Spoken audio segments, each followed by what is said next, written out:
Okay, so in part two of the lecture, we're going to talk a little bit about the historical geography of China.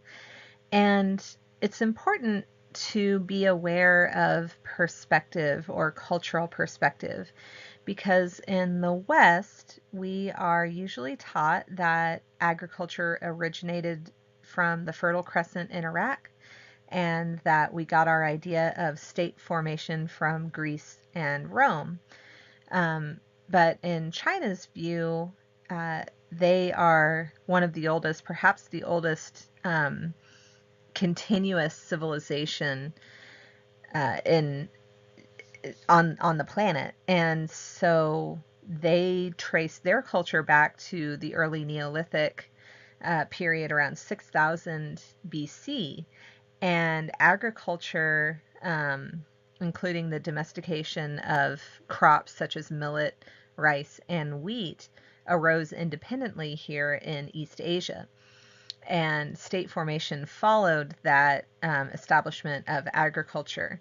So, um, from the Chinese perspective or the East Asian perspective, they have their own kind of origin story of civilization.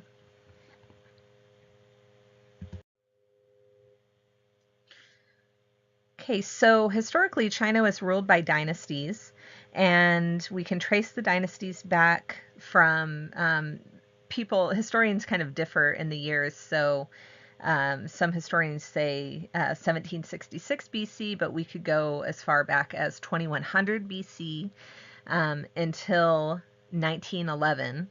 So nearly 4,000 years of dynastic rule. Dynasties typically followed a patrilineal succession of rulers, in other words, from father to son. Um, and so power was passed down that way in the same family until a dynasty was toppled or taken over by a different dynasty. So these different dynasties that ruled China throughout history may have come from different ethnic groups. If you remember back to the part one of the lecture and the ethnic group map, um, you can see the different ethnic groups that are in this region of China. So the dynasties didn't all come from the same ethnic group. So we're not going to talk about all 4,000 years of dynasties in China. We don't have time for that. But just to highlight a few of the major ones, the Zhao dynasty, which lasted from around 1046 to 256 BC, marked the arrival of Buddhism in China, and also was the age of Confucius. So Confucius, the great Chinese philosopher, lived during this time. This was also when the Great Wall was started. And the Great Wall was not built all at once. It was a series of fortifications that eventually, by the Ming Dynasty, became joined together into the more continuous Great Wall that we know today. The Han Dynasty, which lasted from about 206 BC to 220 AD, is the time that many of the scientific discoveries of Chinese cultures kind of came to maturity. So this was when things like astronomy, um, mathematics, different things kind of came to a peak. So it was a time of great cultural advancement for China. The Han are also the largest ethnic group in China, so you might hear Chinese people today refer to themselves as the people of Han. The Yuan dynasty from 1279 to 1368 AD was actually a dynasty from the Mongol ethnic group. But instead of kind of Mongolian ethnicity pervading Chinese society, it kind of went the other way. So this was a period of the term that we use as Sinicization or Hanification. Both of those mean the same thing. It's basically the spreading of Chinese culture.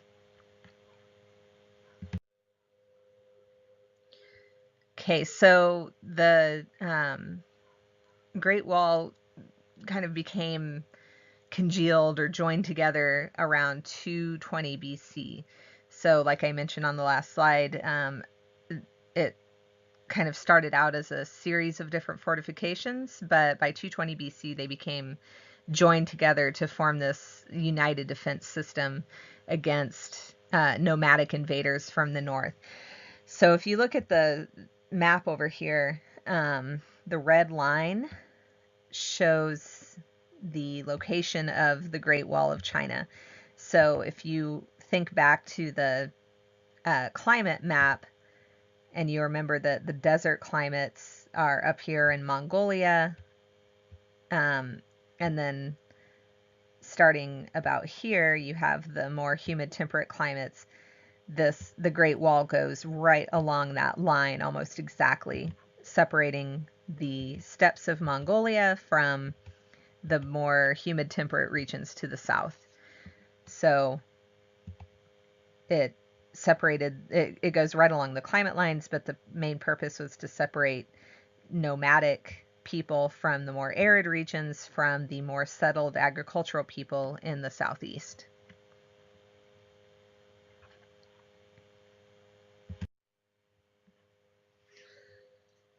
Okay, another notable feature of China in this period was the Silk Road, and you've probably heard of the Silk Road.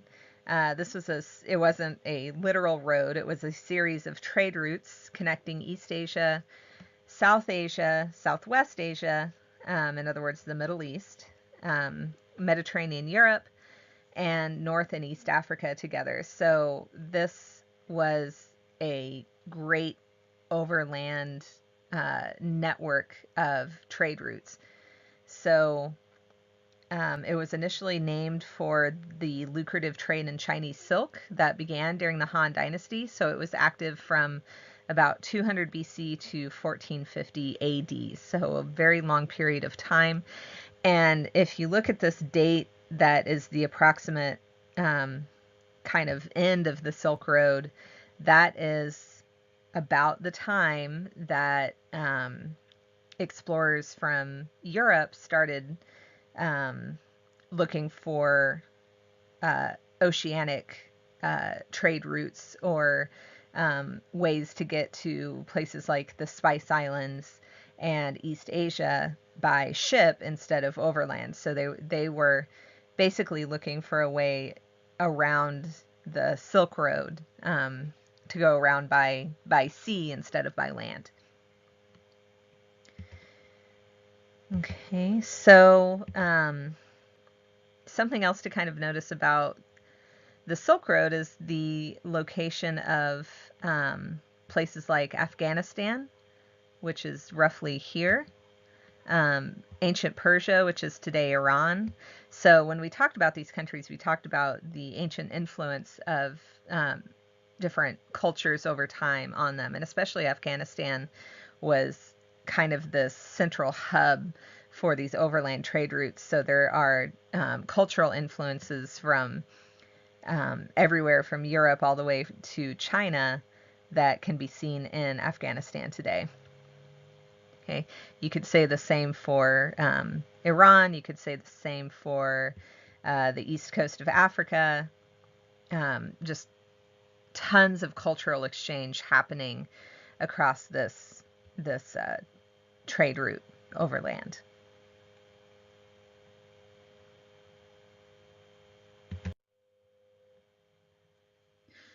Okay, the last dynasties in China, the Ming Dynasty lasted from 1368 to 1644 AD, and the Chinese Empire greatly expanded under the Ming Dynasty into Korea, which was part of China at this time, Mongolia, and Burma, which today is known as Myanmar in Southeast Asia.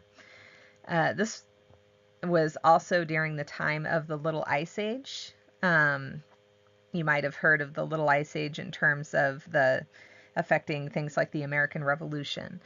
But in East Asia, the Little Ice Age affected crop production, which ultimately weakened the dynasty. The last dynasty to rule China was the Qing dynasty, which ruled from 1644 to 1911, so almost 300 years. And this dynasty, the rulers came from the Manchu ethnic group. So Manchuria is up here in the northeast. Um, they kept the administrative and education systems intact and also further expanded the Chinese Empire. So if you look at the map over here on the left, it shows you kind of the land that was part of China under the early, kind of the early core area in purple, the Shang dynasty in pink, the Han dynasty and its expansion in purple, or sorry, orange, and you can see the Han dynasty expanded even down here into what is today Vietnam. And then the Qing dynasty expanded even further, and it started looking a little closer to what we know of China today, with the exception of places like Mongolia and Burma. So the Qing dynasty unfortunately ended in disarray and chaos. Okay, and the reason that the Qing dynasty ended in disarray and chaos is at least in part because of this foreign invasion. So just like in other realms, we have to talk about the impact of European colonialism on East Asia. And European colonialism looked a little bit different in East Asia than it might have in other realms. It started out kind of similar to the way it did in Africa, with the colonialists setting up these enclaves in port cities. So the increase in maritime exploration led to the establishment of these colonial port cities and trading ports. And this was all geared by trade. So we had trade via the Silk Road for centuries before this. But during this period in history, the Europeans were looking to trade basically, or kind of impose their goods on places like East Asia. Because of the Silk Road, people in Europe had developed a real taste for things like tea, porcelain, silk, these really fine items that came from East Asia, but there wasn't as much demand, or hardly any demand, in East Asia for European products.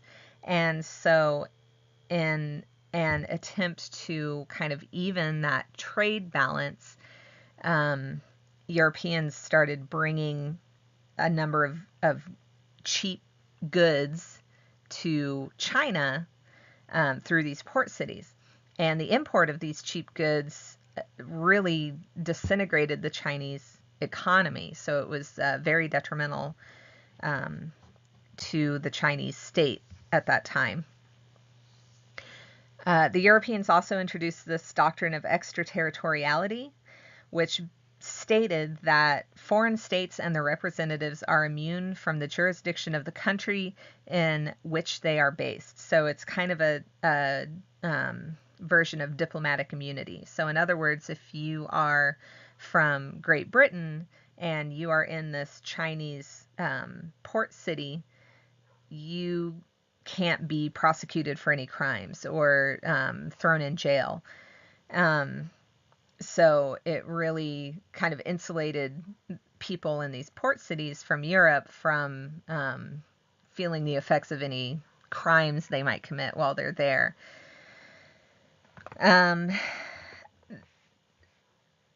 So these port cities, some of them also became what were known as treaty ports.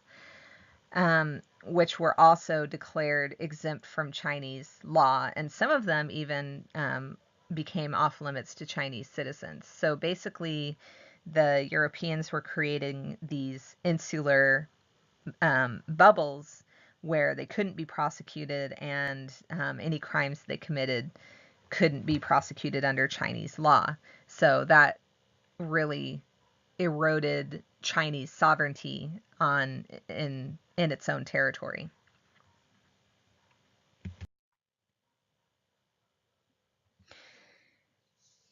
Okay, so the the issue of trade between Europe and China eventually led to the Opium Wars, and the Opium Wars are a direct result of that trade deficit that I was talking about on that last slide. So it started out with this the fact that there was a larger demand for Chinese goods in Europe than there was for European goods in China. So um, Europe's doing all of the importing, China's doing all of the exporting, and the European countries saw this as harmful to their economies because basically they're buying more than they're selling, if you want to think about it that way. And so they saw this as a threat. So in order to try to reduce that trade deficit, um, they saw this opportunity with opium, which was being grown in India. So if you remember from Module 9, the last module, India, Pakistan, and Bangladesh used to be one country that was under British rule. And while they were under British rule, the British were looking for ways in the 1800s to basically make that area more profitable to them. And so one way they saw to do that was to take the opium that grows in the Indian colony and sell it in Chinese society.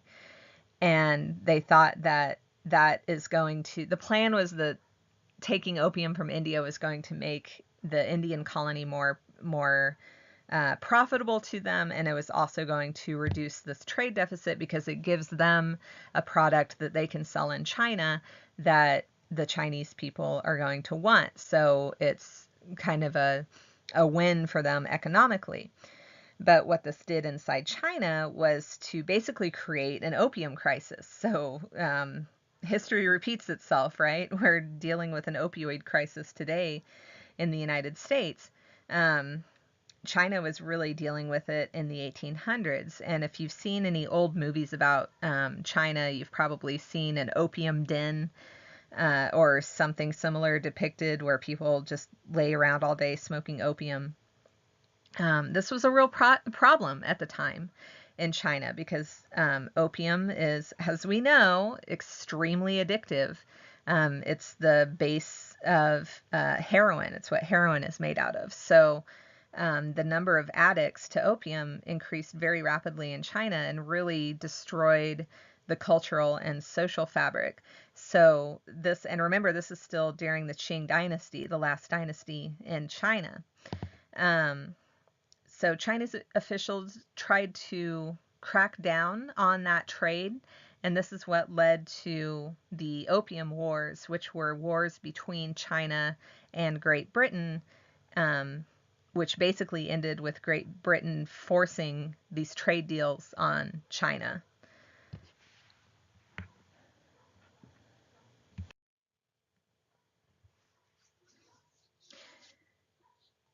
Okay, so as the Qing dynasty was unraveling, China began to lose territory to colonial powers.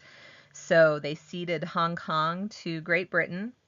Other colonial powers, Portugal, Germany, France, and Russia, all came in and claimed territories in China. Japan, which was a colonial power in its own right, invaded Korea, annexed the Ryukyu Islands and also Taiwan, which was known as Formosa at the time in 1895. So all of this territorial loss provoked the Boxer Rebellion of 1900. And the Boxer Rebellion was so named because the Chinese citizens who were fighting against the foreigners called them Boxers because they practiced this form of fighting that they believed made them impenetrable to bullets. And it looked like they were kind of shadow boxing, and so they were called the Boxers. And they were basically fighting to remove the foreign presence from China. So they targeted any foreigners and also their Chinese collaborators. Okay, so this figure shows the kind of how that territory in China was ceded to different colonial powers. So the yellow was areas controlled by the British. We have a little bit of German control up here. The Russians came in and claimed some areas in the north. The French were very powerful in kind of southern China and Southeast Asia, which we're going to talk about in the next module. But famously, Southeast Asia used to be known as French Indochina. So Vietnam, Laos, and Cambodia were all French colonies at one time.